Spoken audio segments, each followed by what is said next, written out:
It's February 15th, 2025, and your Western North Carolina update is also a thinking process, y'all, because the housing shortage is really starting to rear its ugly head, but it's not in the way that most real estate people talk about it. In fact, I don't have a perfect solution for this, so feel free to comment and noodle along with me as I consider the shortage that we're seeing right now, and that is for rental housing, and in specific for affordable rental housing. When I say affordable, I mean as in accessible to people who are working hourly jobs, who don't have a huge amount of savings, who may have a credit score that's taken a hit through whatever reason. And for the record, not everybody with a bad credit score did something to themselves. If you meet anybody that's been through a nasty divorce, often their credit suffers as they figure out how to get separated in life. And so just give people more grace. That's the note there. Anyway, I want to share with you what's happening with a lot of our affordable rental houses. In Western North Carolina, the bulk of the rentals that somebody could pay $400 a month cash for, those are not super swanky apartments with granite and hardwoods and floor to ceiling glass. They're not super nice. They are out in the woods, single wide trailer. Possibly the owner inherited it from a grandparent, but they already have a house, and so they kept it and rented it out because, hey, we love the land, we love the family, we want to provide an option. And so they've been providing this rental option that prior to the storm was dry and warm and did the job of providing an affordable option in the community. But then when Helene comes, that same single wide might get washed off by the flood or cracked into by a landslide or have a tree just come right through the roof. So the renter now is displaced to a hotel while they figure out where to go next.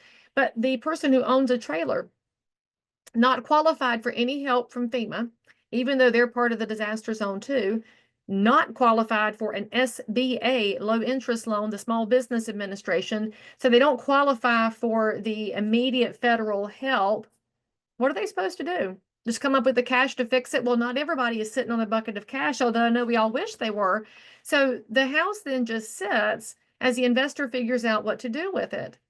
For me personally, I'd like to make sure that as we look at the rehabilitation and the revitalization of our communities, that we consider we've got to keep the spectrum of housing available because not everybody wants to buy, not everybody is on a high salary, and not everybody wants to be in a big community. They may want that affordable, more rural option, and we should be considering how we keep that in the marketplace. Which leads me to a big question. Why in the world does the SBA not find investors of real estate to be qualified for loans? Because, y'all, investing in real estate is one of the original small businesses.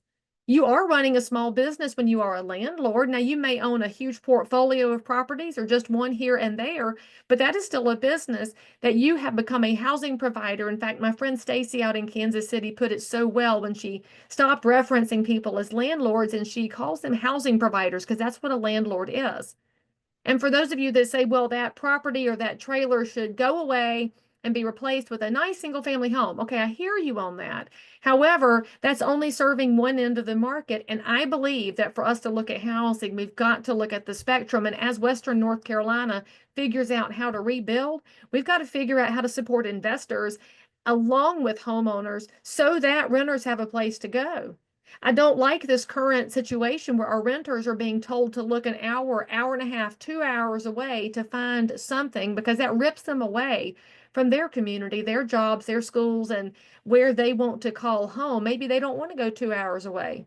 And for the record, there's not much affordable 2 hours away either because we have a huge problem with what housing costs right now simply because we have a shortage.